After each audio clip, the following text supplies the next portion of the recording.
Waktu tu saya sedang menunggang motosikal. Sememangnya saya dah tahan nak buang air kecil sejak awal tadi. Tahan sampai satu tahap dah tak boleh tahan. Naik motosikal dengan laluan jalan tu yang tidak betul, ya. Setiap kali jalan, kalau termasuk dekat lekuk tu, terasa nak terkucil, semakin menjadi-jadi nampaknya, kata Zulfadli. Lalu saya hentikan motosikal saya di tepi jalan. Saya pun carilah kisi dekat semak mana ni yang boleh saya lepaskan hajat kecil saya, kata Zulfadli. Dalam pada masa yang sama, waktu nak terkucil tu tak pernah terfikir pun yang saya ni dekat kawasan semak samun, dekat celah-celah pokok, saya pun lepaskan hajat kecil saya pada sebatang pohon. Dikelilingi dengan semak samun, dengan lalang yang begitu tinggi.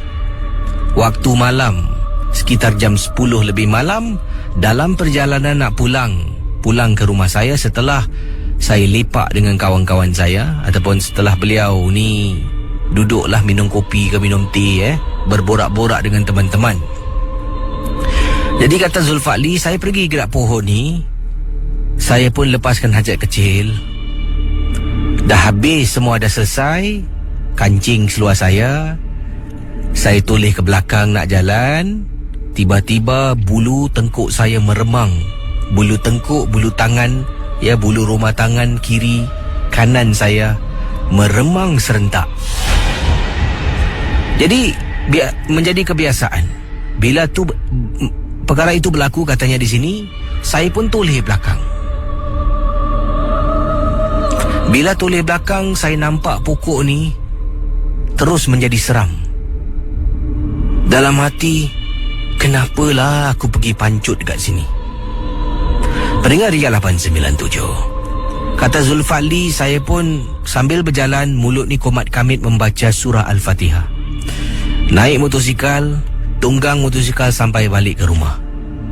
Sampai rumah, keluarga saya semua dah tidur. Saya pun masuk ke dalam bilik, baring atas katil sambil bermain dengan handphone saya. Tiba-tiba bila dah tidur, setengah jalan saya rasa sakit mula datang.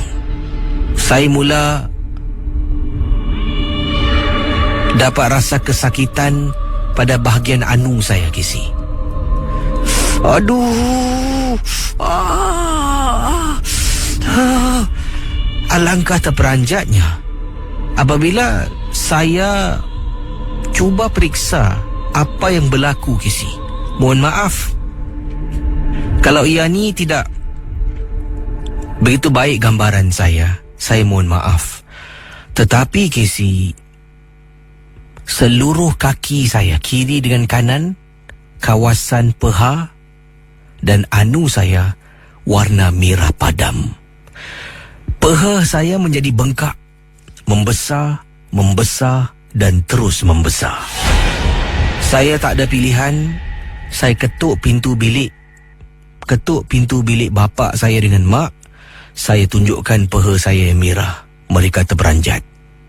Cuba buat macam-macam benda. Letak air, lap dengan air, letak dengan air garam. Jadi katanya tidak ada apa-apa yang mampu meredakan keadaan saya. Sampaikan abah saya bertanya soalan kepada saya. Apa dah jadi ni? Kau buat apa tadi? Saya pun cakap, tadi tak tahan, saya buang air kecil dekat sebatang pohon. Astaghfirullahalazim. Saya dimarahi oleh abah saya, Kisi. Baru tahu punca sebenar dan baru tahu cara macam mana nak merawat. Abah saya pun cuba membaca dan sambil itu mengambil daun sirih. Daun sirih dibakarkan sedikit, kemudian diletakkan air, ditekap-tekap bahagian-bahagian kaki saya ni, peha saya. Saya rasa panas dan bahang sangat. Saya terpekik Dan dilakukan berkali-kali, masih lagi tak jalan. Akhirnya abah saya suruh saya ikut dia. Naik kereta, tunjuk dekat mana yang saya buat hal itu. Pergi dengan abah, kami berdua. Saya masih bengkak, sakit, nak jalan pun susah, terpaksa gisi keluar rumah. Sampai dekat tempat yang saya tahu, yang saya telah pun lepaskan hajat, pergi sana. Abah saya suruh saya pergi dekat pokok dan mohon maaf kerana tersalah melepaskan hajat. Casey, kawasan tu banyak lalang. Kawasan tu semak samun, banyak juga pokok-pokok yang lain. Tapi waktu kami berdiri, pokok yang depan kami saja yang dapat rasakan seolah-olah ia bergerak seperti ditiup angin yang begitu kencang pada malam itu. Walhal pokok lain semua bergerak, ada angin, tapi tidak sekuat gerakan pokok ini. Saya pun mohon maaf. Datuk, Nini.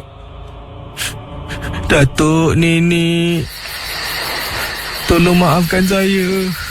Saya tak sengaja nak kencing kat sini. Sakit. Tolonglah. Saya tak sengaja. Pendengar Misteri Jam 12.